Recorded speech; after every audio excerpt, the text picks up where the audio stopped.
Then versus fresh. We're gonna freshly roast a baby pumpkin and taste them side by side. Is it worth the little bit of effort it takes to freshly roast this sweet sugar pumpkin?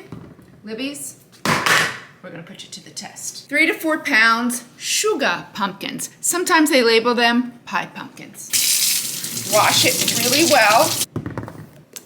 You wanna take a sharp chef's knife and then just whack the top. Be careful. Flip it upside down. That way it's nice and flat and stable.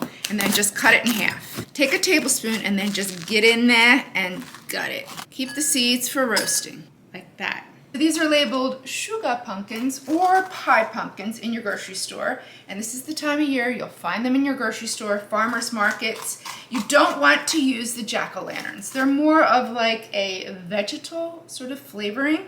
They're great for carving, not really great for roasting. Can you roast with them? You can, but they may hold a little bit more water. They're not gonna be sort of as reliable as a sweet little guy. You wanna set yourself up for success.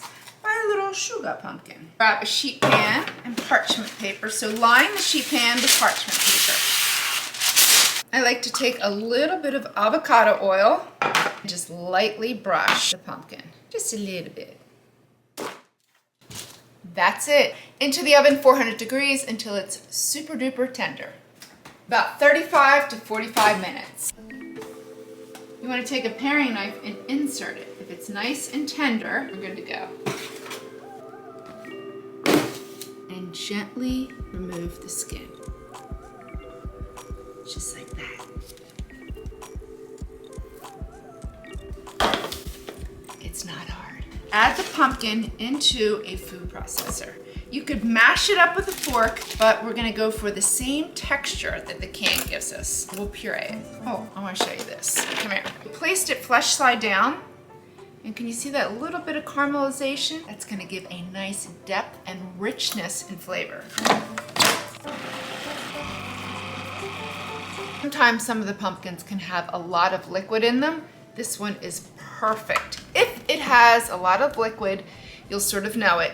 You can't really control it, but you can just strain it out in a fine mesh strainer with a lined cheesecloth. It's perfect. This yields about 5 cups, and I use 2 3-pound sugar pumpkins.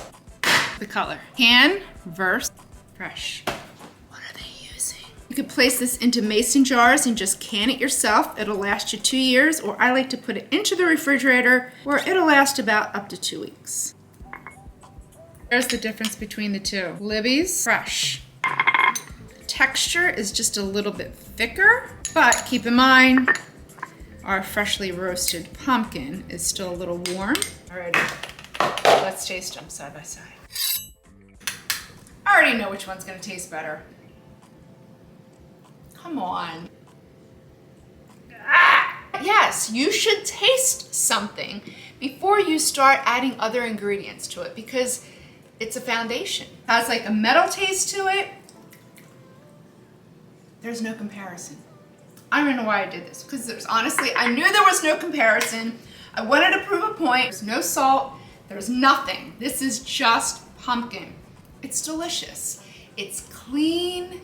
It's flavorful, it's slightly fruity. When I say slightly, just a teeny tiny bit. Make it yourself. It's not hard. And now you can make the best pumpkin pie of your life. In fact, we'll do that next. Ain't she a beaut? Look at that. Using your freshly roasted pumpkin puree, because you can do this. You know why?